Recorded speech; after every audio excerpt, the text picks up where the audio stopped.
Buenos días, muchachos. Les saluda el profesor Henry Hacha. Como ya saben, vamos a seguir con las clases de literatura. No sin antes desearte, ¿no? Y espero que estés bien de salud, tú, tu familia, los tuyos, ¿no? No te descuides. Si bien el sol ya se está aproximando, no hay que dejar nuestra salud de lado. Y otro punto muy importante, ya yendo con el curso, por favor, siempre que haya clases, ya sea de literatura o de cualquier otro curso o índole, siempre tener un papelito y un lapicero para que puedas anotar los puntos más importantes. Hoy vamos a hacer literatura contemporánea. Profesor, ¿dónde se da la literatura contemporánea? ¿Qué es la literatura contemporánea? ¿No? Actualmente, profesor, ¿en qué movimiento literario estamos? Las preguntas que salen a la luz a partir de este tema. Literatura contemporánea empieza en los años 50 y va hasta la actualidad, ¿no? Vale decir, el 2020. En casos o en efectos de enseñanza para colegios y academias, se dividen en generaciones, ¿ok? Generación del 50, liderada por Julio Ramón Ribeiro. Generación del 60, liderado por el Premio Nobel de Literatura Mario Vargas Llosa. Y generación del 70, liderado por el gran escritor Alfredo Bryce Echenique. Muchachos, estos tres autores los vamos a ver en estas últimas semanas, ¿ah? Vamos a ver hoy día la generación del 50 con Julio Ramón Ribeiro. La siguiente semana vamos a ver a Mario Vargas Llosa con sus obras más importantes. Y por último vamos a ver a Alfredo Bryce Echenique, la generación del 70. ¿Listo? Vamos a empezar. Profesor, antes de empezar, algunos alcances, por favor. Bien. Generación quiere decir un grupo de escritores, ¿verdad? En la generación del 50 no solo estaba Julio Ramón Ribeiro, hay muchos escritores, pero él es el que más destaca. En la generación del 60 también hay muchos grandes escritores, no solo Mario Vargas Llosa, solo que este señor que ganó el premio Nobel es el más resaltante. Alfredo Bryce Echenique tampoco es el único en su generación, hay otros. ¿Ok? Generación se le dice al conjunto de escritores que pertenecen a una misma época. Esta literatura contemporánea, ya sabes, empieza en la década del 50 hasta la actualidad. Muchachos, y hoy día vamos a ver generación del 50. Vamos a ver este flaco de oro que es llamado Julio Ramón Ribeiro. Un tipo que le gustaba mucho fumar, ¿no? Fumaba y fumaba. Me parece, o si mal no recuerdo, muere justamente por un problema en el pulmón en el año 1994. Generación del 50. Profesor, ¿por qué cambia la literatura en la década del 50? Sabemos que en 1930, 1940 más o menos, ¿no? El indigenismo estaba a flor de piel. Todos se preocupaban por escribir, ¿no? Por el indígena. Pero, en 1945-48 empieza una gran creciente demográfica en Lima. Es decir, Lima se va a comenzar a sobrepoblar. Lima crece mucho. Porque antes Lima era solamente los balnearios, vale decir San Bartolo, vale decir Miraflores, ¿no? El Rímac, Surco, uno que otro distrito. Pero en 1950 la gente viene de provincia a la capital. Se vienen los Hachas, yo soy Henry Hacha, mi familia, ¿verdad? Mi tatarabuela habrá venido.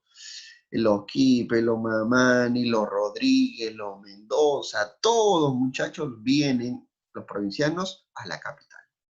Y tu pregunta será, profesor, ¿y por qué vienen a la capital? Por muchos motivos, hijo, por muchos motivos. ¿Ah? Eso se llama migración. Ellos migran de provincia a la capital por muchos motivos. Te he puesto algunos aquí. Uno de ellos es mejor en la salud. ¿Ya? Lima comienza a tener mejorías en cuanto a la salud. Se crean grandes hospitales. Uno de ellos es el Rebagliati. Cuando se crea el Rebagliati, me parece que es en el año 1963 o 56, es el hospital más grande de Latinoamérica. Hasta el momento, ¿no? Hasta ese momento fue el hospital más grande de Latinoamérica. Y estaba en Perú, el hospital Rebagliati.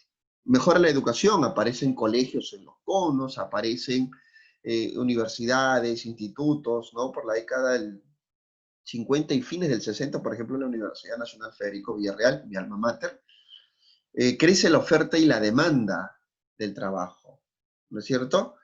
La gente va a Lima, viene a Lima, migra a Lima porque dice, caramba, yo voy a Lima y quiero tener un mejor futuro. Es como cuando una persona de aquí, de Perú, se va a Estados Unidos, ¿no? O a España, o a Italia.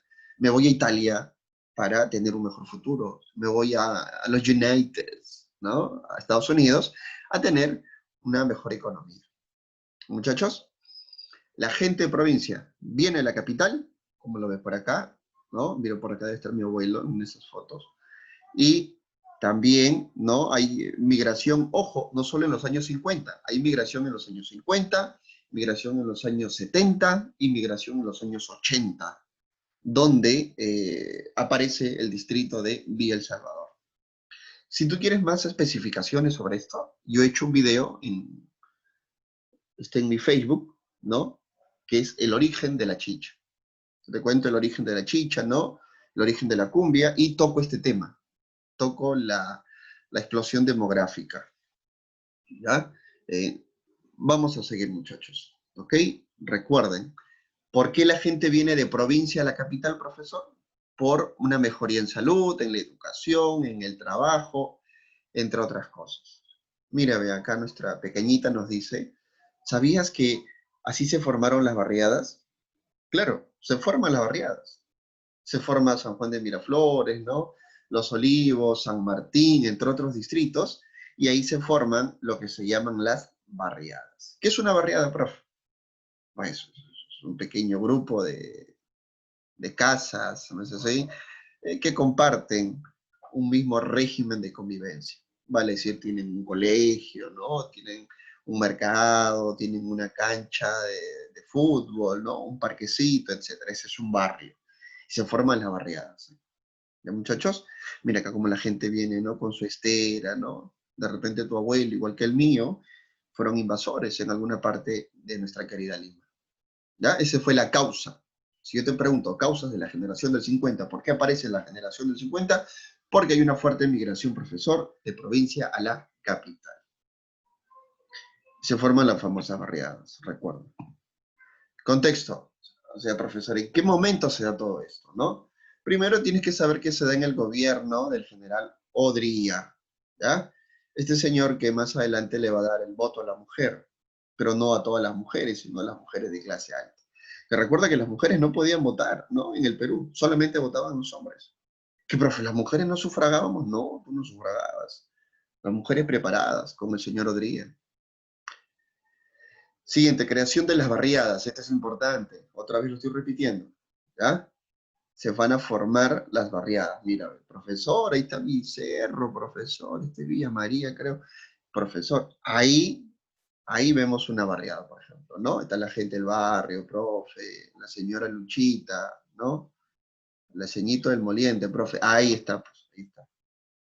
¿Y quién es el personaje central? El migrante provinciano. Se le llama inmigrante provinciano, obviamente, a la persona que viene, no sé si, del campo, la persona que viene de la Amazonía también, a la capital. ¿Ya? Porque no solo viene gente de Ayacucho, del Cusco, de Huancayo, de Moquegua, de Arequipa, sino que también viene gente. Se me ocurre Iquitos, Loreto, Madre de Dios, Ucayali. ¿Ya? Por tanto, no te olvides, y está en mayúscula, el migrante provinciano es el personaje o el eje central, ¿ya? En este momento. Es por eso que los escritores van a tocar al migrante provinciano. Muy importante esto. Otro dato es el desarrollo de la infraestructura de la capital. Lima se está modernizando. Lima tiene grandes carreteras. Es por eso que la gente viene de provincia a la capital, porque avanza o crecen las carreteras. ¿Ya? Eh, También vamos a tener que Lima se moderniza en el aspecto, por ejemplo, del cine.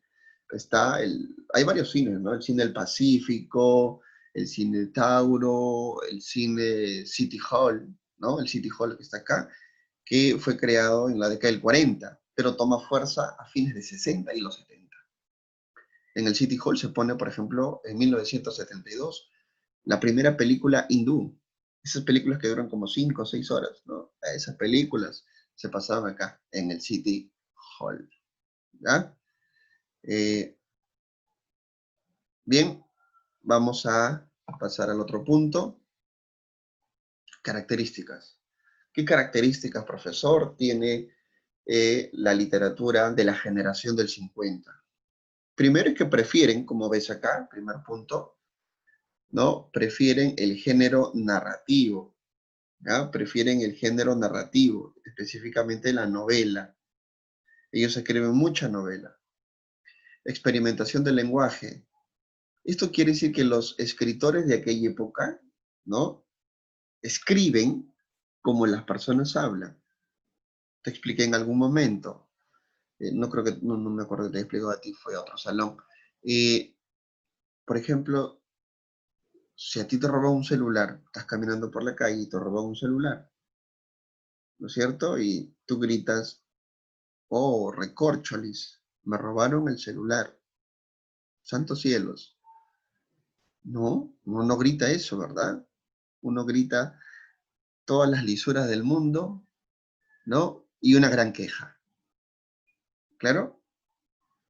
Eso es experimentación del lenguaje.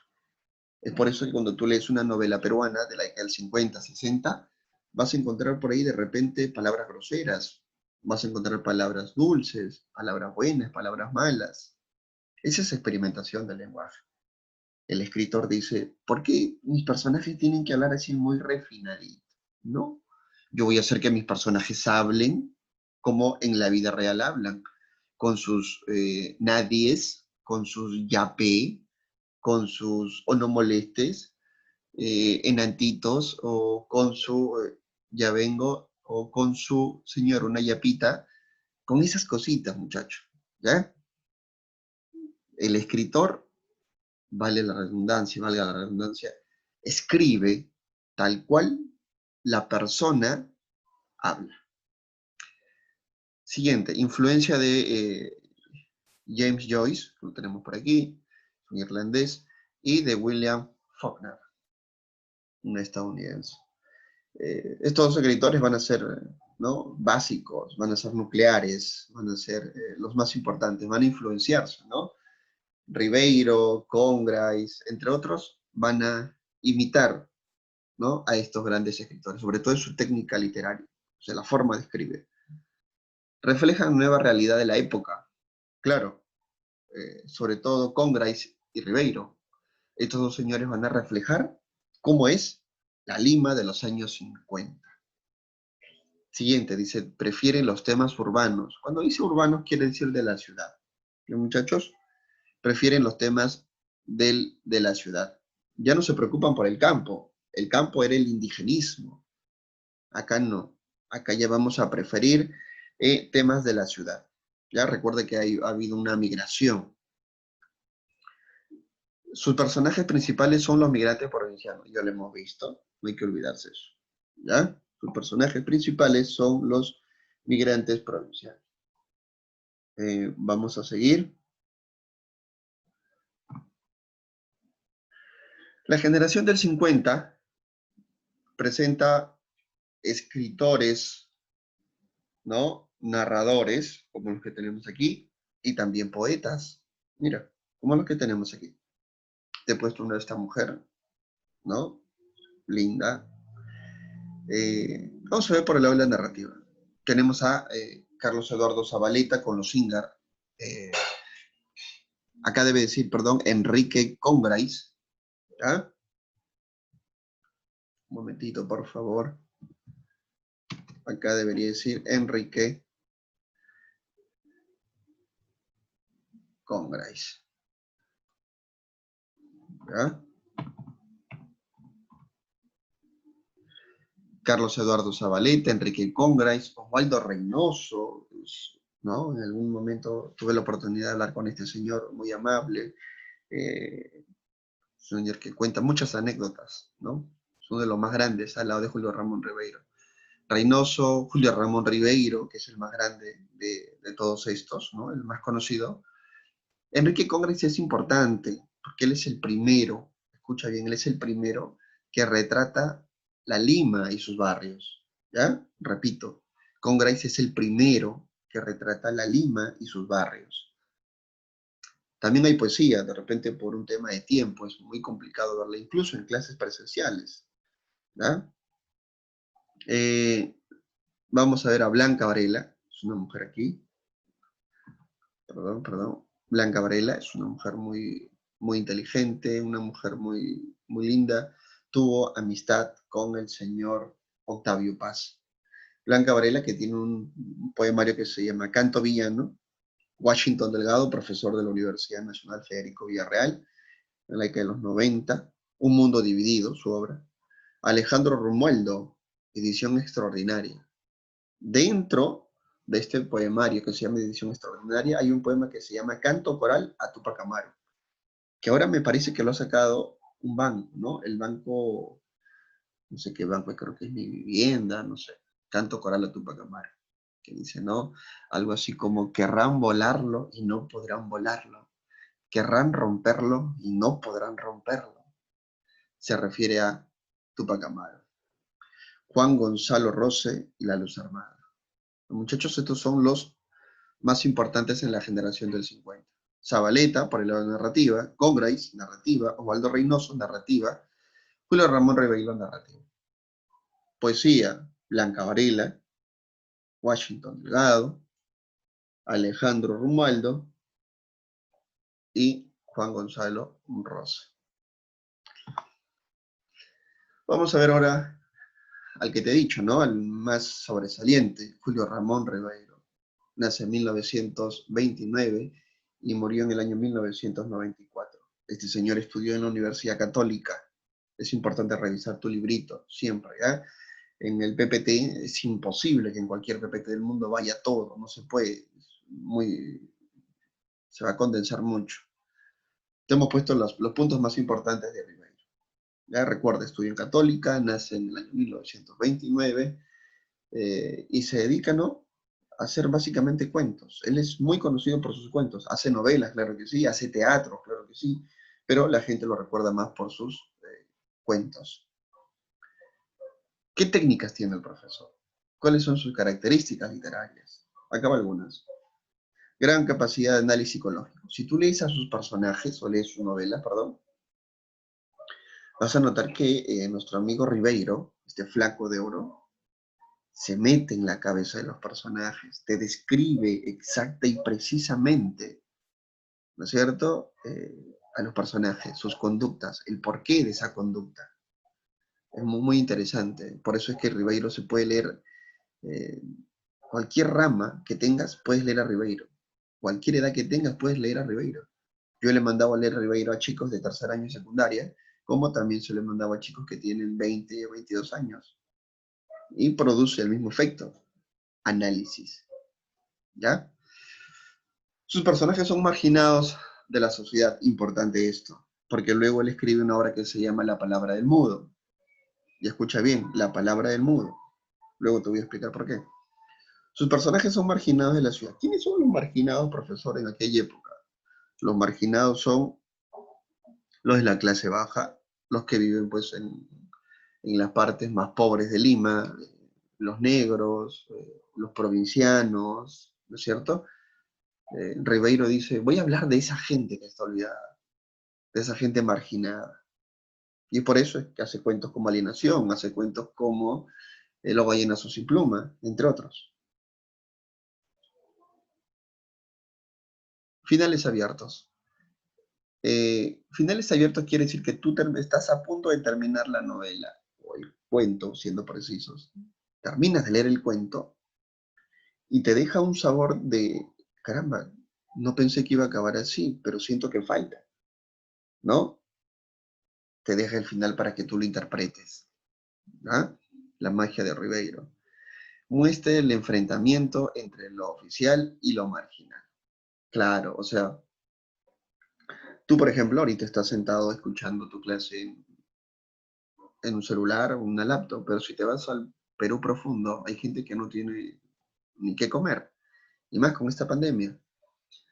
Si juntas tú las dos imágenes, tú ahorita te tomas una foto y le tomas una foto a ese niño que está sentado, ¿no? Viendo televisión, como aprendo en casa, ¿no es cierto? Te das cuenta que la educación es diferente. Hay un enfrentamiento, ¿no? Entre lo oficial, lo que el Estado conoce, y lo que el Estado desconoce, que son los pueblitos más alejados, ¿no? Tú eres lo oficial, tú eres lo que el Estado conoce, lo que el Estado toma en cuenta, pero tienes que recordar que hay gente marginal, ¿no? Es por eso que se dice que muestra el enfrentamiento entre lo oficial y lo marginal. Desarrolla básicamente temas urbanos, o sea, su preocupación, él siempre escribe, ¿ya? Él siempre escribe temas que tengan que ver con la ciudad. Como te dije en algún momento, por eso se preocupa básicamente por la ciudad. Eh, Linealidad de sus relatos son lineales, ¿ya? Son lineales, no te pierdes, es sencillo, no hace cambios de tiempo ni espacio, básicamente es lineal. Y por ahí otro datito es que utiliza muchas veces el fino humor, ¿ya? El fino humor. Estás leyendo sus cuentitos y por ahí haces una mueca de risa. Mira este flaco de oro, ¿no? Mira, más joven, poco mayor, y así acabó nuestro amigo Julio Ramón Rivera. Si te percatas, él anda casi siempre con un cigarro. Dice que dice que el cigarro le da una forma de inspiración, de crear, de relajo. Obras, ¿no? Como ves aquí, estos son los cuentos de la palabra del mundo, ¿no? Ballinazo sin pluma, La botella y los hombres, todos estos son los cuentos que él reúne en una palabra que se llama la palabra del mudo. ¿Ya? La palabra del mudo tiene todos estos cuentecitos que están acá. Y más incluso. Novelas. Novelas tiene Los geniecillos dominicales, Cambio de guerra, ¿no? Crónica de San Gabriel. Una obra que es del género dramático es Santiago el Pajarero. La que está acá, por ejemplo, ¿no? Género dramático. ¿Ya? Cuentos, novela y teatro. Los cuentos principales, ¿no? Gallinazo sin pluma, Interiorel, Banqueta, Alienación, La insignia, Los merengues, Los cautivos, El próximo mes nivelo, La botella y los hombres, etc.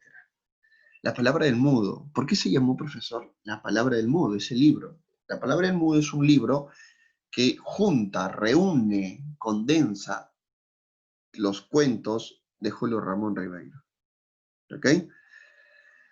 Y le puso la palabra del mudo porque lo que te explicaba hace rato, ¿no? Ribeiro pretendía darle voz a esos seres marginados, a los negros, a los indígenas, a los pobres, a los que viven debajo de un puente, a los que la sociedad no les hace caso. Ribeiro dije, le voy a dar voz a esas personas, voy a contar historias que hablen de esas personas y donde esas personas presenten sus problemas. Y es por eso que Julio Ramón Ribeiro le pone la palabra, ¿ok? Porque le asigna voces a los marginados. Mira, acá te he puesto un cuentito que es Alienación. Léelo, está en internet, es muy bonito. Es un negrito que se enamora de una miraflorina, Keka. ¿Ah? Él es Roberto, se enamora de Keka. Y pobrecito, Roberto tiene 8 añitos. Empieza a los 8 añitos del cuento. Y es blanca, y él es negro. Y él quiere ser como ella. Y en algún momento él se echa talco en toda la cara, en todo el cuerpo. Y le dice a su mamá, niñito chiquito, mamá, ahora soy blanco. ¿Tú crees que Keka me quiera? ¿No? Y este negrito hace un montón de cosas para, para tener el amor de Keka. Hasta viaja a los Estados Unidos, porque Keka se casa y viaja a los Estados Unidos, y este negrito va hasta los Estados Unidos. Luego el negrito se enlista en el mundo militar y pasan algunas cosas. Léelo, es muy bueno el cuentito, es muy tierno. Otro cuento, y el cuento que vamos a hacer hoy día, es el cuento Los gallinazos sin pluma. ¿Ya? Eh, este cuento tiene como personajes a Efraín, Enrique, Don Santos, Pascual y Pedro. Efraín y Enrique son hermanos. ¿Ah? El mayor es Enrique, Efraín es el más pequeño, Don Santos es el abuelo. Mira, aquí está. Este es Don Santos. Efraín y Enrique. Efraín y Enrique. Profe, ¿y este cerdo? Este es Pascual, el cerdo Pascual. al cerdo pascual. Pedro es el perrito. Pedro es el perrito. El tema es la miseria y la pobreza. Profesor, ¿de qué trata este cuento? Es muy sencillo. Efraín y Enrique eran personas que tenían que salir, dos niñitos que tenían que salir a buscar comida. Para ellos, no. Comida para el cerdo. Comida para el cerdo. Buscaban comida, su abuelo muy temprano en la madrugada los berreaba con su palo, es decir, los levantaba y los molestaba con su palo. Y le decían, vayan a buscar comida, mi cerdo tiene hambre. Estos muchachos se iban a buscar comida, ¿no? Con unos baldecitos, unos recipientes, y cada uno tenía que traer un balde lleno. Si demoraban, el abuelo los castigaba. Un día, cuando van los dos, el más pequeño que es Efraín, Efraín se corta el pie con un vidrio. Por tanto, Enrique lo carga y lo deja en su casa y le dice, abuelo, Efraín se va a quedar porque se ha cortado. Mira, mira, un tajazo tiene, abuelo, que se quede. Y el abuelo le dice, está bien, pero llévate dos baldes, porque ese balde lo tiene que cubrir alguien. Mi cerdo se muere de hambre. Y Pascual, pues, ¿no? Con sus sonidos, los dos muchachos, perdón, se queda Efraín y Enrique sale a buscar. Y Enrique encuentra un perrito. Lo nota muy lindo, muy tierno, muy juguetón, y se lo lleva a su hermano. Y le dice a Efraín, mira, juega con este perrito. Se va a llamar Pedro. Y Efraín se queda con Pedro jugando mientras que Enrique va buscando comida. Parece que Enrique demoró, porque esta vez él está buscando solo la comida, ¿no? Y tiene que llenar cierto recipiente. Demora, y él cuando regresa encuentra a su hermano, Efraín, asustado en un rincón de la casa. Ellos vivían en ¿no? Un espacio así bien feíto, ¿no? Propio, pues eran personas pobres. ¿Ah? Don Santos, como tú ves ahí con su pata de palo, regresa Enrique y ve que su hermanito está asustado, llorando, temblando. Y Enrique le dice, pues, ¿qué te pasa? No, no, no. Y el pequeño solamente llora y llora, y el abuelo lo quiere golpear a Enrique por haberse demorado, ¿no? Enrique mira qué está pasando porque el cerdo estaba comiendo.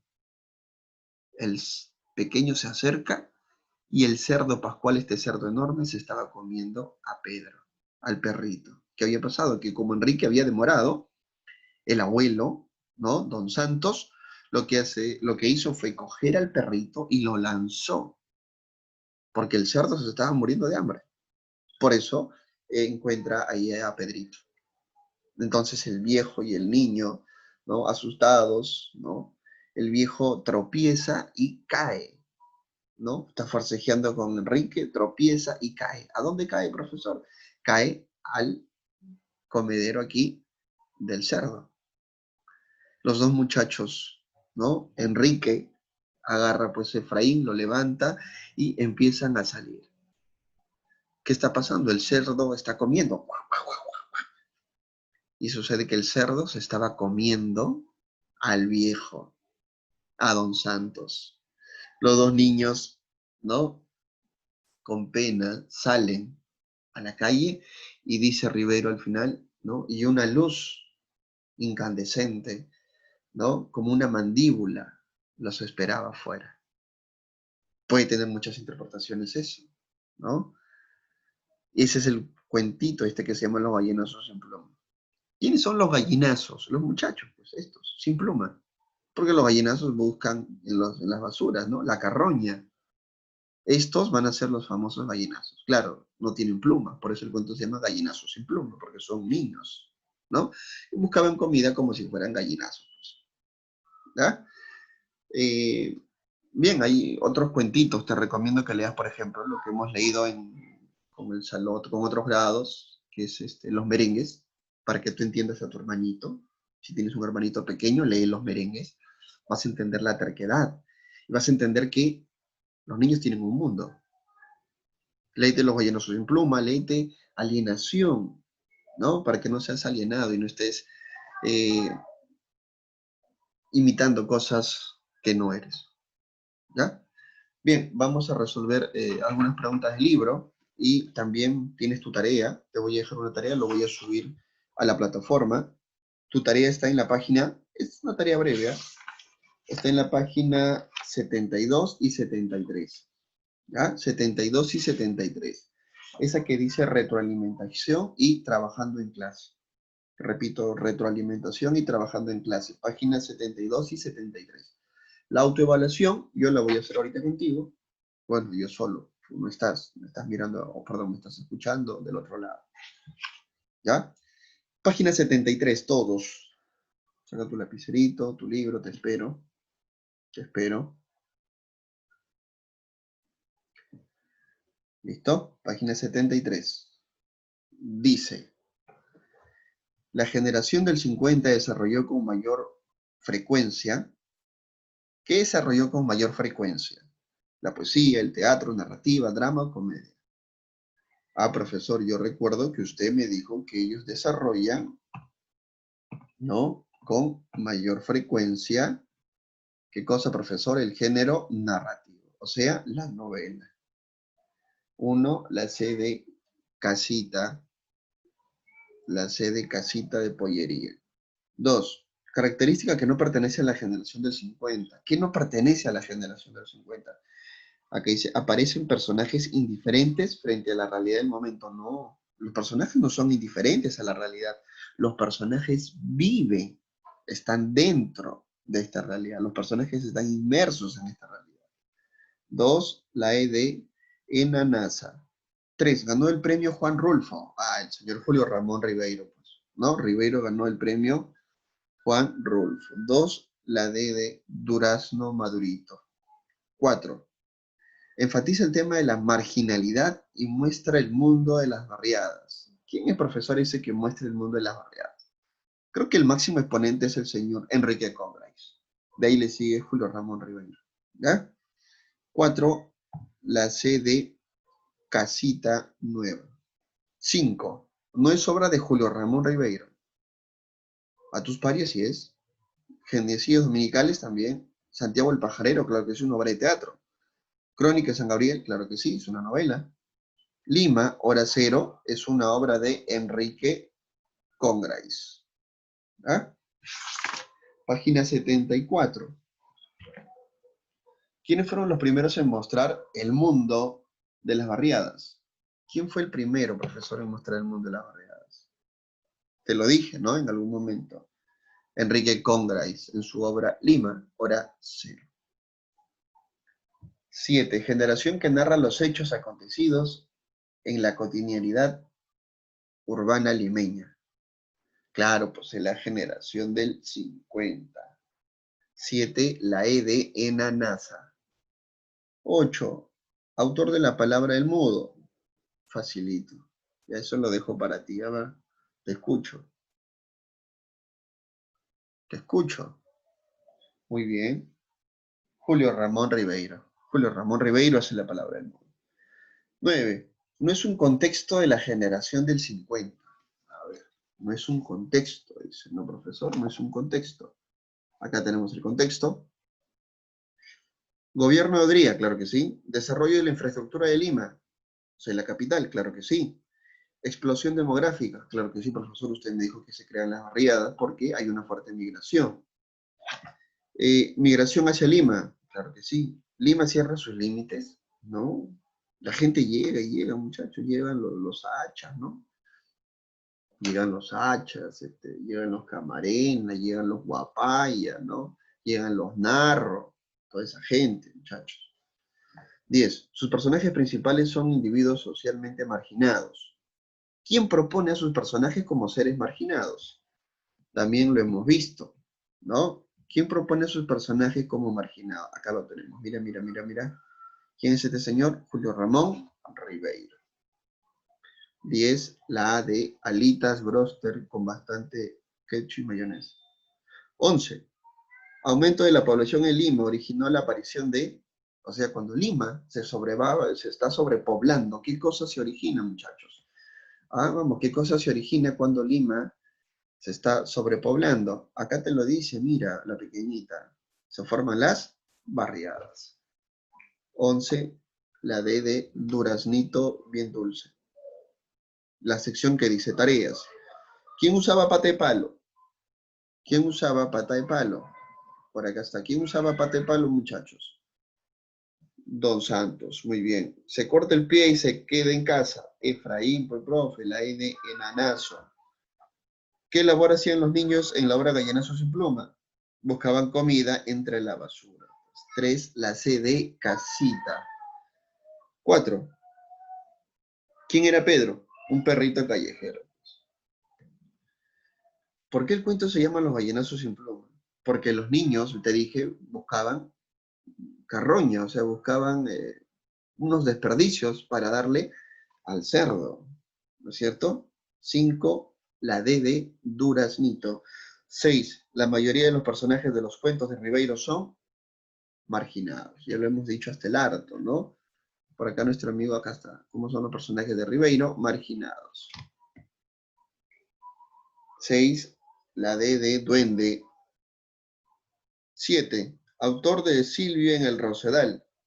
Julio Ramón Ribeiro. 7, la A de alitas broster con bastante ají. 8, alma mater de Julio Ramón Ribeiro. ¿Dónde estudió Julio Ramón Ribeiro, profesor? Usted me dijo en la explicación, yo recuerdo, me dijo que en la Universidad Católica del Perú.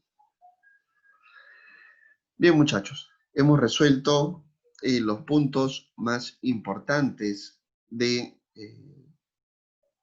la generación del 50, que es esta, hoy hemos visto esta, ¿no? Con el flaco Ribeiro. La siguiente clase vamos a ver al señor Mario Vargas Llosa, así que prepárate.